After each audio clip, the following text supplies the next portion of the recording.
Now, like, back up. Cut that out. Hey, welcome back. It's been a while. I've been kind of busy working on other stuff. When I first started this channel, the idea was to do YouTube cringineering. Things that might be a little out there. So I know I used to do mostly like 3D printing, or I was, painting and just like, because that's what I had space for. But now, for the first time in my life, I've got the shop of my dreams. Also, for the past year or so, I've been getting into blacksmithing. So that's kind of what the shop is focused on at this point. I don't have everything. I've got my forge, I've just re-cemented. I've got another forge coming. It's gonna get slag all over it. So this will be like the slaggy old whore. I'll have another one that's like, I can keep cleaner, and then another one's a little bigger. Getting into starting making swords. We're going for like a cutlass, like a pirate sword on this one. This one, it was made out of a wrench. This is the first in my zombie apocalypse line of weapons. I call it the man opener. That's what this is for. The general like evisceration of a corpse, if necessary. And then you've also got a wrench for when you need to wrench stuff, because it's apocalypse. This is like a cheese and wine sabers. These are Canister Damascus. They're made from BBs. The guards on these were also a Canister Damascus that had some wire that I put into it and twisted those up. These were done with just steel shot BBs, like for a pellet gun, and then filled in with 15 and 20 powder. What's interesting about these is I did them completely by hand. If you see, I don't have a power hammer. I don't have a hydraulic press. And it was my understanding, because this is what everybody on the internet and like in the Reddit says, that you can't do it. You can't do it with just your hand, that a hand hammer will blow it all apart or smush it too much, or just like it doesn't work. But I did not believe them. So I went ahead and made a canister by hand, and it worked, and then it worked 2 more times after that. I'm gonna walk you through my process, and maybe people with more experience can chime in, and we can kind of spitball theories of why this is working out so well for me. In case there's people here that aren't from the blacksmithing world and haven't seen every episode of Forged in Fire, with the canister, you basically take a piece of square tube, you weld a cap onto the end, and then you fill it up with either bits of metal or wire or whatever it is that you want to weld together that you don't want crunchy bits between. So basically, when the steel gets hot and it's exposed to air, you get black iron oxide. That's the scale. It's like rust, but it's different. It's basically burnt up steel. If you get that in between the pieces of steel, then they won't weld together. You'll end up with inclusions or cold shuts. These are all just terms for crap trapped in the steel. To avoid that, we can seal it up in this box, and so air can't get to it. Important thing to note is that it's just a box full of metal that we want to pound all welded together. And usually you do this with a hydraulic press. But I'm going to show you how we do it without a hydraulic press. The first thing I do is I use a small can. The outer diameter on this can is only like 1 1/4 inches. The ones that you usually see them used like on Forged in Fire, the ones that most people use, are 2 to 2.5. I have done much longer cans in order to make this whole blade. This one's going to be a little shorter. It's filled with masonry nails, and then the rest of the void is filled in with 1084 powder that has a 2% nickel powder on it. A little bit of the procedure of how I do it: I basically get the can welded up with the one cap on. Once that's welded up, while it's still warm, I stick it into my bucket of kerosene and then throw it into the forge. The idea is that I want a layer of soot on the inside of there because it's a little grody and a little grungy in there. Ultimately, I will be grinding off all of this can, so it doesn't matter that I have a clean weld there. But for the sake of just being able to compress everything in, it seems to be working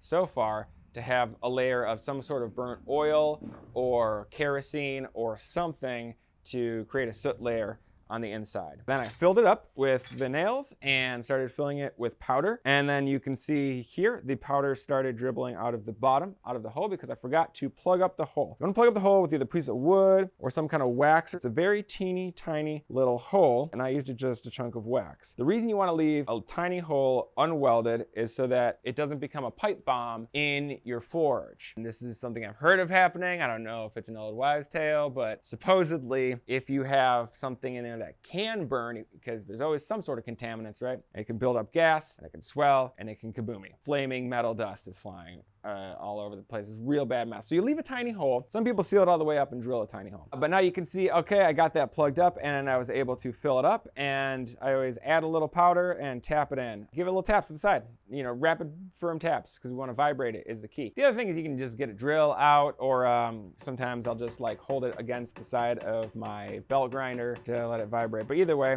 you want to make sure it vibrates in and fills in all of the voids, and then put the cap on, make sure it recesses in, because if you just weld it to the outside, there's a risk of not having a good clean weld, and it's going to pop off. That's where we're at. So now I have my canister, and the next bit is just going to be banging away on it. So let's light up the forge. My basic theory for why I'm able to pull this off. Quick interruption from the future. So true to form, by the time I've got this video out, I've already learned so much more about this, and I think I've really nailed down the process now. So there will be another video out soon after this one that is more accurate, which is all to say I'm going to get some things wrong coming up here. And this is my full permission to go ahead and correct me in the comments. For example, like I don't even use the hardness testing files correctly. When we get to that part, you'll see. So if you just want an accurate tutorial that you can follow to be able to make your own hand-hammered canister Damascus, then just go ahead and hit subscribe and hit the bell and look out for the next video, because the very next video that comes out on this channel is going to be like an accurate how-to that you can actually follow. This one, it turns out in retrospect, is a little more of just finding the process. So if you want to come along on the journey with me, absolutely keep watching. But if that's not what you're looking for, I totally understand. There is, however, a lot of interesting and useful information in this. So kick back, enjoy, and I will see you next time. My basic theory for why I'm able to pull this off has to do with a few things. One, I think it's using a smaller can and also a very thin can. Like I said, it's only 1¼ inches and it's like 2 millimeters thick. It's not that hard to move it. The can doesn't really get in the way, you know, and most of the can burns off in the process. The second thing that I'm doing that people might not be doing, I'm taking my first pass with the hammer pretty lightly, just kind of doing it like right about when it's up at welding temp. I don't think all the contents, all the powder throughout is all the way at welding temp, but that's less important than compressing the canister pretty quickly off. I also want to watch to make sure that I don't start getting sparklers shooting out, because that would mean that my wax plug burned away and I've caught fire to the powder, which is not great. So you'll see right about when it gets to a nice like yellow, I'm gonna take my first pass at it, and that's really to compress it down. It's gonna be like whacking a stick of butter. The forbidden butter. And you gotta not go too hard. This is the thing I learned about any sort of forge welding in general. My instinct was just like the harder the better. Not the case. You wanna set the weld, and then once we get that compression in, we're gonna put it back in to soak. So hopefully by then, all of the contents are really pressed together a lot better, and then we can start to weld. And then we want to let it get all the way through to welding temperature, and then take another welding pass where we're just tapping it lightly. We're going to go ahead and do our first round of compression. I'm just going to start all the way at the far end and work towards me where I know the hole is. So if there is any gas, it'll expend out. So you'll see here, I'm pulling it out, and I have to resist the urge to lick the forbidden butter stick when I hit it square on the sides. I'm not going to do any diagonal yet, and I'm going to hit it pretty lightly. You may have seen on that last run times where it was kind of a dull orange, and I would hit it, and then it would get brighter. So that seems to mean there's a pocket of air, And this has been the case before that was going through. When it stops doing that, I'll know that I've got a solid billet. But mostly it's a matter of feel. I got that first compression pass. I've got it heating back up. I'm gonna give it a second compression pass. And then I'm gonna get it screaming hot, let it soak at welding temperature. And then we kind of just treat it like a billet, you know?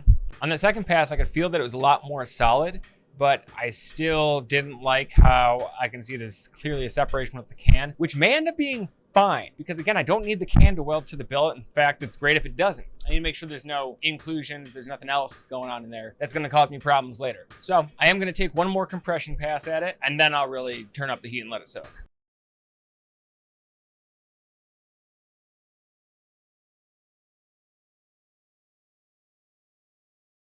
I like my Hoffy style hammer. My Czech style hammer is what Blacksmith Depot calls it, the Hoffy hammer. I like that for moving metal around, but for getting the shape, I'm gonna switch over to my rounding hammer, because I feel like it's a little better control for shaping and stuff. One of the other things I'm gonna do on this pass is knock in the corners so that those aren't potential, void pockets there. And so hopefully I'm gonna end up with a nice little octagon and then throw it into soak. We'll see.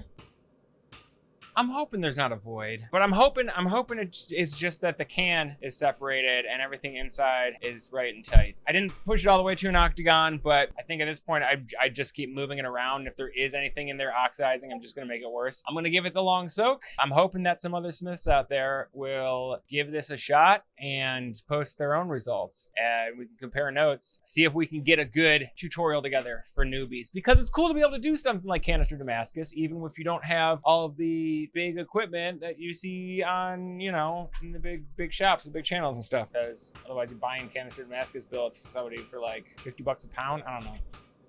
Okay, so you remember how I said not to hit it too hard? I think I might have been hitting it too hard, because those last couple passes, like cleanup passes with the rounding hammer, really seemed to tighten it up a lot better. So it's been in the soak for a bit. I have not been paying attention to how long, but at least a good 10 minutes. I'm gonna give it another tap, another cleanup, and then we'll throw it back in for 10 minutes. I think using it with the rounding hammer, because it's less aggressive of a radius, I think that was what worked in the past. Going at it with the metal moving hammer, that's a little less productive. Okay, now it's getting up to that lemon yellow. Should be getting like that cross boundary, all the grain growth and the crystals, the science, you see the physics. So metal, okay, so steel it's a crystal, and it's like you want them to crystallize across pieces of metal to become one, but not too hot. I'm mostly just getting lucky with my procedure here, man. But we'll see if I get lucky again. Oh, but anyways, what I was gonna say is now it's real hot, and it's been soaking real hot,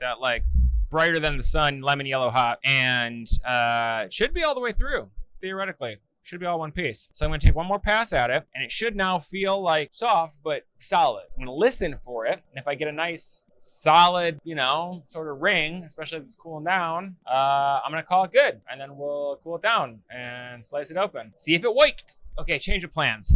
On that pass, I felt like I could really feel and see it solidifying up. It looks like I'm really getting consistent color throughout. I'm not getting the different colored skin anymore, because it finally felt that way this time. I'm giving it one more little soak. I'm gonna give it like 5 minutes, and then I'm gonna hit it on the corners. Hopefully you were able to see in those last couple rounds, there's less of the bubbles appearing, less of the darker spots popping up, which, could potentially be separation inside. But I've got it turned off. I'm gonna let it just kind of anneal as it cools down in the forge. And then once it's cold, we can pop it open and give it a test etch and see, did we do it? What does it look like?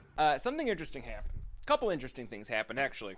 One of them being that I lost a lot of footage. I lost a lot of footage of the forging because a corrupt external drive situation, and it wouldn't have been as much of an issue if I weren't recording in the wrong format. Anyways, other interesting thing that happened is the end broke off. So this has actually happened before, where the end is broken off, and it's the end where I put the vent hole. Maybe some sort of small void collected. But then I started looking at it as I've been working it more, and what I saw was that there's some separation between the can and the billet inside. So I think what may have happened is that I accidentally, in trying to make a nice layer of soot like I have in the past that has kind of helped the can bond to the billet. I did the opposite. I made a layer of crap. Now, hopefully, all that did was keep the can from bonding, and I can just grind off the can, and we'll be at cool solid billet. Either way, got to grind through the can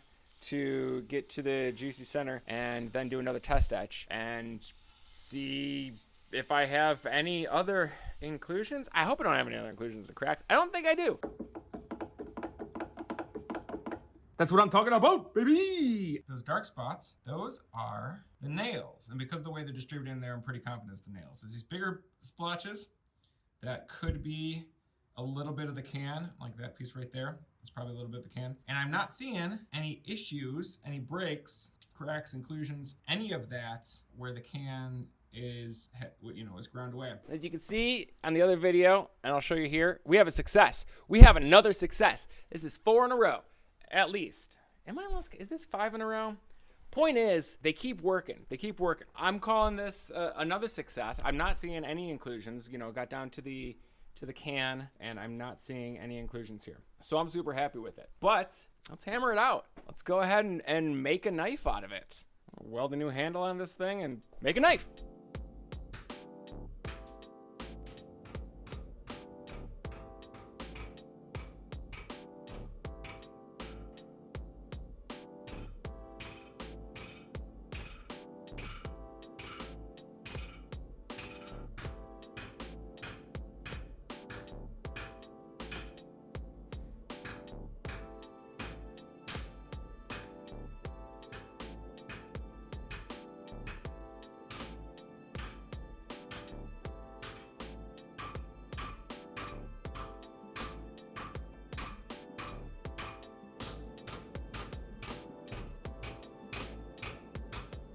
Is a crack right here. I don't think it's an indicator of a bad weld in my billet. Developed right where I had a shelf, first just to isolate the tang, then I decided to isolate some integral bolster, and then push these together. And while I was working, then the blade, I was holding it by the tang and not heating this up enough to make it malleable. And so I'm putting stress on there and started to develop a crack where I had that sharp angle. Real common thing that happens, which I mean, I've done it a bunch of times. And so I wanted to go ahead and stop, and I'm just gonna grind in and see how far that crack goes, and if I stopped quick enough that I can still do an integral and still have a nice little mini chef's knife. All to say, I think we're still in good shape. I'm gonna start grinding, and as I grind into it, we'll really get a better look at if there's any seams or issues in the weld. Looks like the crack was just in the surface, really like just past the scale. So I should have plenty of meat here to be able to do an integral bolster with a full tang like I wanted. I don't need a lot of tang for kitchen knives. I like my knives, I usually hold it with a pinch grip anyways. So I can make this work. I can make something nice here. Billet's still looking good. This is my secret trick for heat treating. It's got a little piece of angle iron that I cut a notch in. Gotta let it come a little bit over, because from there to there, you'll lose a lot of heat.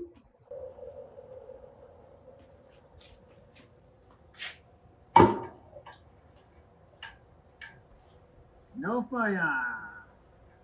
That's how professional does it, and also a skilled amateur.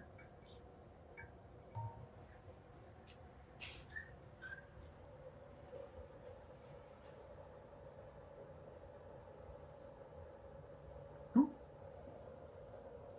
the way we can actually see, it's hard enough. See? I can't even get through the. Now people will be like, "Oh, the scale's harder," but like usually the scale brushes right off. That's a 50. Let's see if we can get to 60. All right, 60 is getting through my scale, but that's okay. We're gonna flash temper it anyways. See how there's different kinds of scale? You notice the bubbly parts? Notice the shape it's in? Almost like a nail. Almost like a nail right there. You can already see, just because they've heated a little differently, they've cooled a little differently, you can see that we're gonna have that very nice bold pattern. So I can, prove that it's this billet with the nails in it. Like I said, I did the thing like I said I did, and it worked like I said it would. Naysayers, go have some hay, you horses. Okay, so Here we've got the knife. It has been quenched. It has been tempered. It has been lightly ground off. I haven't, I'll do a better polish before it's like ready to rock. But we want to do a test etch to see how it came out. Now I want to make sure we get in close and see that it is a solid piece of steel. This is the most important thing, right? This is what we were trying to do here. This is what we're trying to prove, that we can make a solid piece of steel with a hand hammer and a canister Damascus. I don't see any cold shuts or anything. Do you? Everybody says, oh, you can't do this. This can't be, oh, you need a press. You need either a hydraulic press or a power hammer to be able to do canister Damascus, because you have to press it down. And it's like, I just don't know why people think that. There's no extra compression that needs to be done. Steel is not, I'm not going to get into the quantum physics of this. Physicists don't come at me. But for all intents and purposes, for like practical material purposes, steel is, I think, considered an uncompressible material. Like you can't make it more dense than it is. You can just remove, if there's any air between sections of steel. That feels like a pretty clear, if you can't see the nails in there, I don't know what to tell you. If you had to ask, I would say I nailed it. Yeah! Try it for yourself. I kind of like the big chunky pattern in there, how you can very much see. Can you see? Is it focused in? Can you see the nail heads? I love it, honestly. As far as very much see what you made this out of type of knife, it's very cool. All in all, I think I proved what I set out to prove, that you can, in fact, do a totally clean, completely structurally sound canister Damascus knife with a hand hammer. It still needs a full polish up and a proper etching so that we can really get it looking good, but let's give it a taper test. Hey! Wait, okay, bring it in. Forging a fire. Ah, the tip holds. Yeah, the tip holds. Tip holds. So all in all, I'd say it's a success. I think I proved that it can be done. I should probably do more experimenting to figure out, what makes it succeed or fail if I want to be a valuable member of the smithing community, but that's yet to be determined. And so here it is, all etched, polished, and handled up. I gotta be honest, I'm not 100% satisfied with how this handle came out. Actually, I'd say I'm only about 60% satisfied, but I decided to use it as an opportunity to try out some other processes, and it's fine. It's good enough for my kitchen. The important part is that the knife does knife stuff. I'm kicking myself because I came up with a good sign-off the other day and I didn't write it down. And now I can't remember what it is. In the meantime, make sure you're following. Make sure you hit the bell, because I'm going to start making weird shit on this channel and I want you to be a part of it. Come along. I'm the Mad Maker. This has been making Damascus with a hand hammer, and we'll figure out a tagline later. All right, cut this. And your beautiful girlfriend. Hey!